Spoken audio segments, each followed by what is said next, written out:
everybody. So I am just going to make this a really quick video. This is in response to one of the comments that I got also. It was extremely lengthy, and it was attempting to make a case for the timing of the rapture being tied to the destruction of Damascus, because the beginning of the age of grace was also being tied to the conversion of Saul to Paul on the road to Damascus. So essentially the comment was making a case for the conversion on the road to Damascus, and then the destruction of Damascus essentially being bookends for the dispensation of the grace of God. There is it seems like an overwhelming misconception about the revelation of the mystery that is the co-equality of Jews and Gentiles in the present dispensation, being confused with the apostleship to the Gentiles and how the Gentiles, where the Gentiles were actually preached to and who they were taught by. I say this because it's clear. We know this, that Paul was given the apostleship to the Gentiles. We learned that in Acts 9, just after his conversion. We learned that Saul, who was converted to Paul on the road to Damascus, was given the apostleship to the Gentiles. But what we failed to understand in that conversation is that Paul was given the apostleship to the Gentile cities. Peter, in Acts 15, discusses how in Jerusalem, Gentiles heard the gospel message from his own mouth.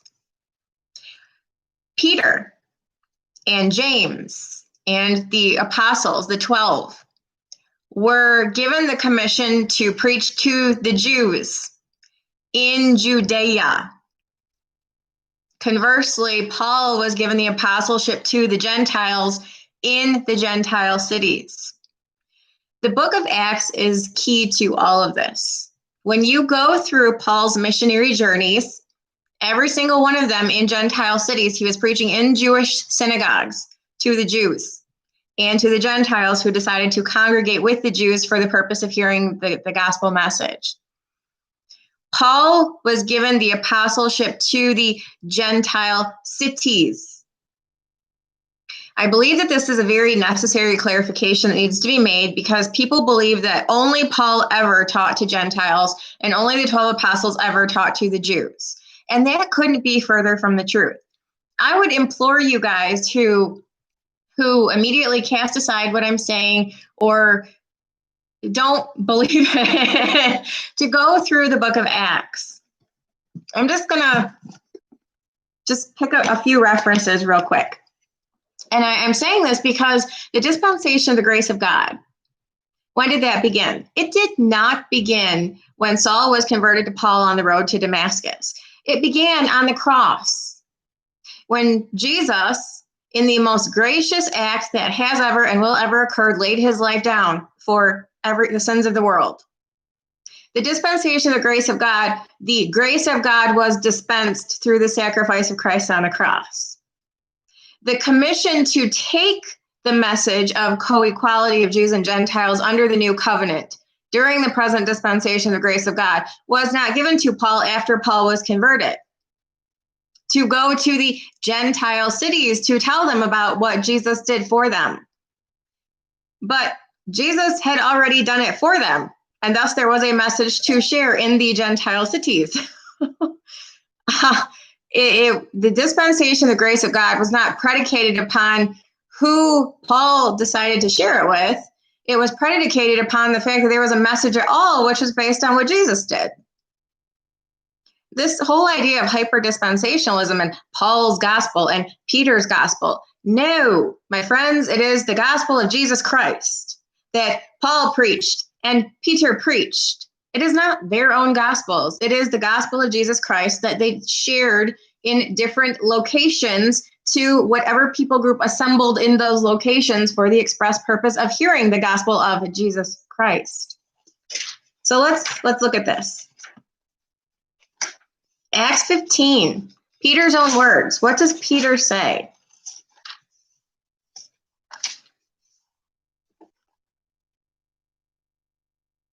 I love Peter's monologues. Acts 2, Acts 3, Acts 4, Acts 15. Peter's awesome. I can't wait to meet Peter in heaven.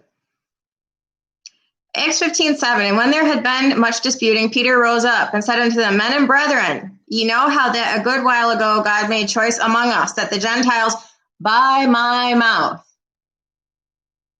should hear the word of the gospel and believe. Where was he? Acts 15:1, and certain men which came down from Judea taught the brethren and said, Except he be circumcised after the manner of Moses, he cannot be saved. Verse 4, when they were all come to Jerusalem, they were received of the church and of the apostles and elders and declared all things which God had done with them. And this is Paul and Barnabas that are declaring this. So Paul and Barnabas were in Jerusalem at this time. They are in Jerusalem. And Peter rose up after much disputing and said, Ye know how that a good while ago God made choice among us, that the Gentiles by my mouth. Who's saying that? Peter. Acts 17, verse 1. This is talking about Paul. Paul, the commission was given to him to preach to the Gentiles. No, the commission was given to him to take the gospel message to Gentile cities. And who did he preach to in these Gentile cities? Acts 17:1. This is Thessalonica. This is specifically what the book of, or the epistle of 2 Thessalonians is referencing. 2 Thessalonians 2 specifically.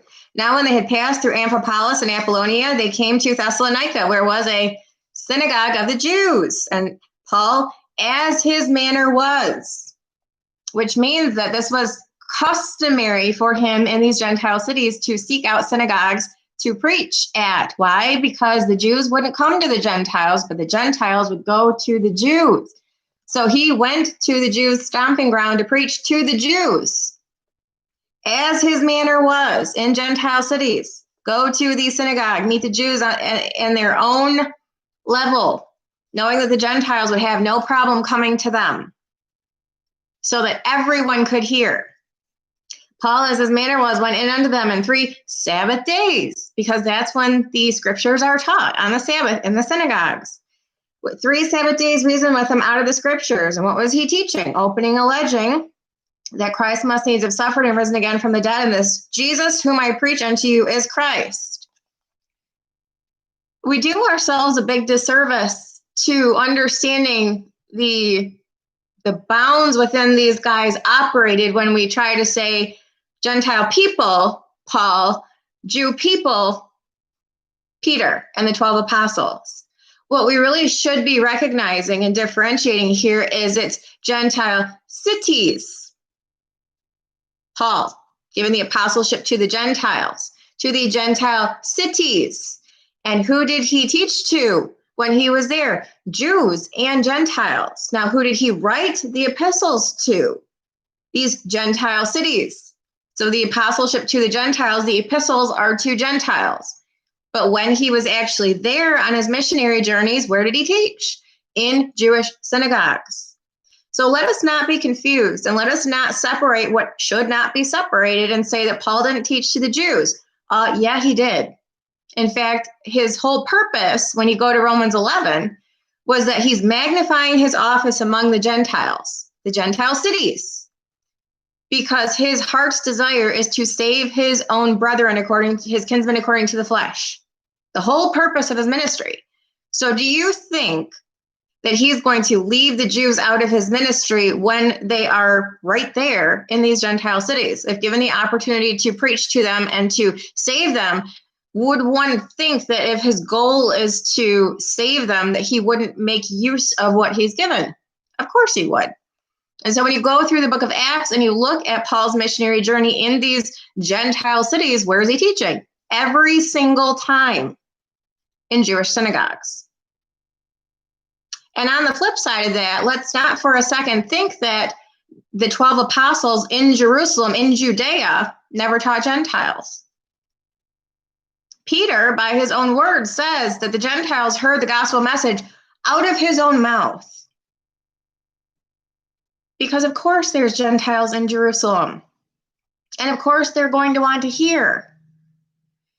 We're segregating these things unnecessarily and inaccurately, and we are missing large parts of the picture when we say that these are Gentile people rather than Gentile cities that Paul was given the apostleship to. Yes, by virtue of the fact that Gentile people dwell in Gentile cities, that would also be an accurate inference to draw.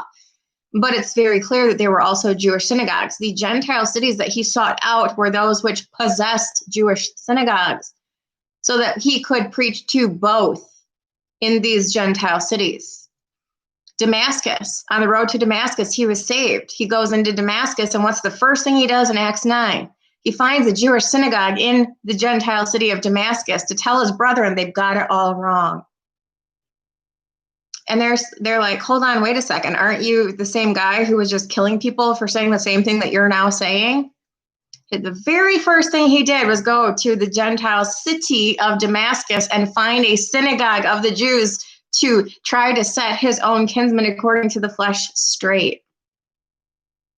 And again, Peter, he's saying the Gentiles heard the same message, the same gospel out of his own mouth. The only difference is they would have been in Jerusalem or Judea to hear it, not in the Gentile cities that Paul preached in.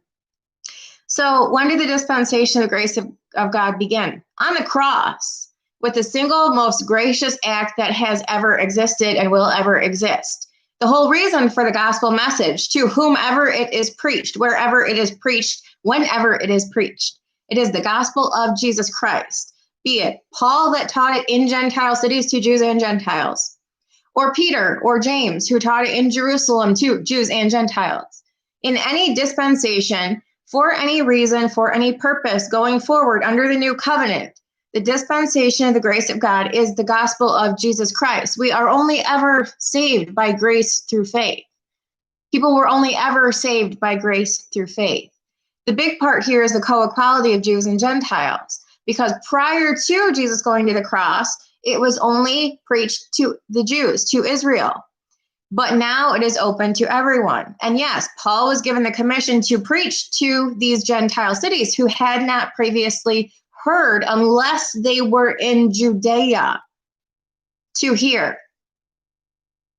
So he expanded the ministry by going to these Gentile cities and seeking these people out who hadn't previously heard by virtue of the fact that they hadn't been in a place to have heard, meaning Judea or Jerusalem. But please do not confuse the fact that Paul also taught Jews and Peter also taught Gentiles. This is not the gospel of Peter. This is not the gospel of Paul. This is the gospel of Jesus Christ, taught by Paul, taught by Peter. So when did it begin? Not on the road to Damascus. That's just when the person who was given the commission to take the gospel to the Gentile cities was converted. But the dispensation of the grace of God began on the cross.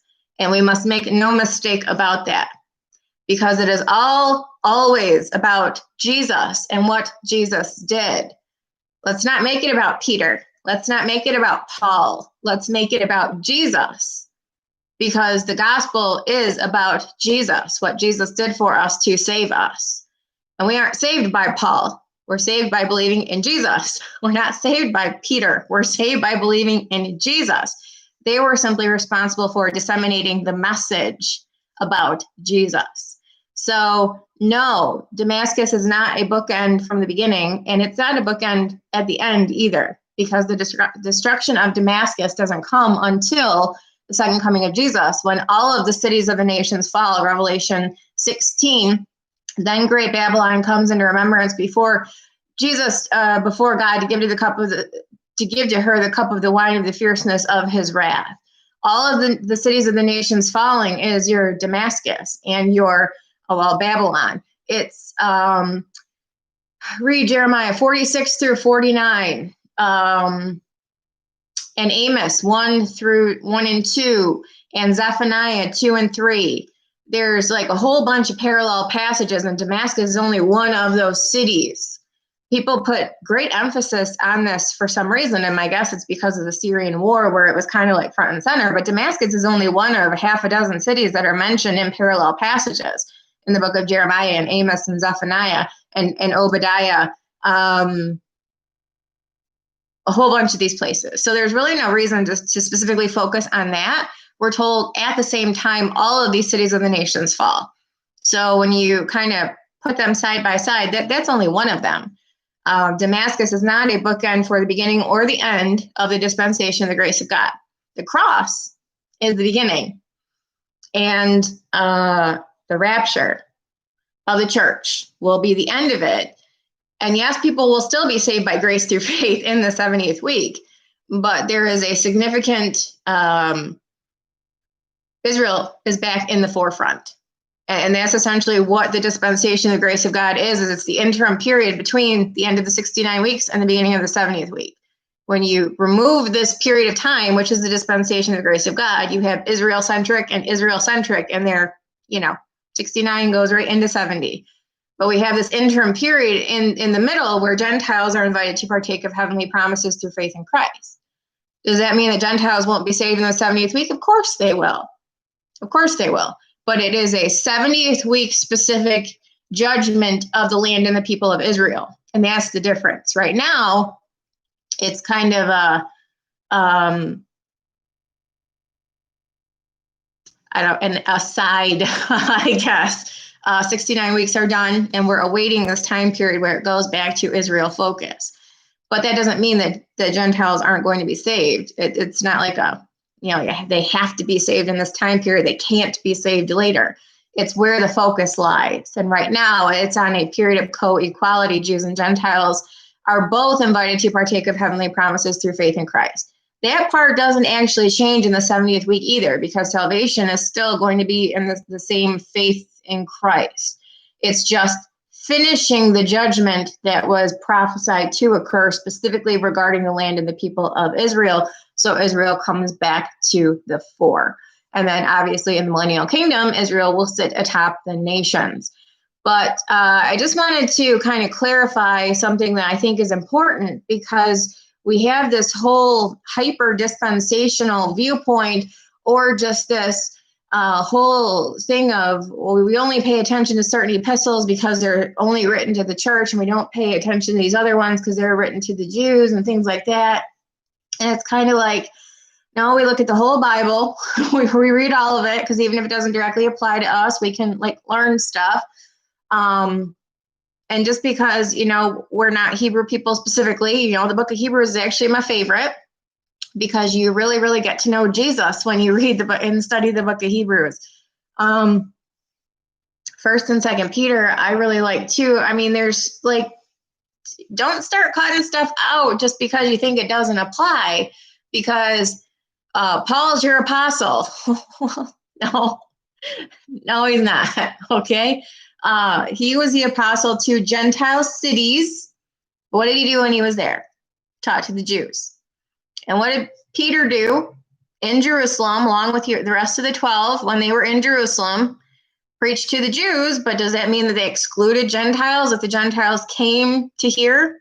Not at all. Acts 15, read that. So I encourage you, if you have hang-ups about this, read the book of Acts. Read specifically about the missionary journeys in the book of Acts, and you will see that the apostleship to the Gentiles means apostleship to the Gentile cities. And Paul made a point to teach from Jewish synagogues in the Gentile cities. Why? Because his heart's desire was to save his own people. So he took the message to them on their own stomping ground, knowing that they would listen to him because of who he was. And the Gentiles would have no problem coming over to hear the message. But if he had gone to a Gentile church, the Jews would not have left their synagogues to do that. So he took the message to the place where everybody would come and listen. And that meant Jewish synagogues. Does that mean that the same applies too, as the Gentiles had no problem going to the Jewish synagogues in Jerusalem either to hear the message, which is why they heard the message out of Peter's own mouth. Gentiles are going to go wherever they need to go to hear the message. The Jews would not have, which is why the best place to teach it in Jerusalem and Judea or in the Gentile cities was in synagogues, to make the most out of everyone possible being able to hear the message. Take it to where the people are so that everybody will listen. If you guys have questions, comments, or feedback, let me know. Have a good night. Hi, Verna. Nice to see you.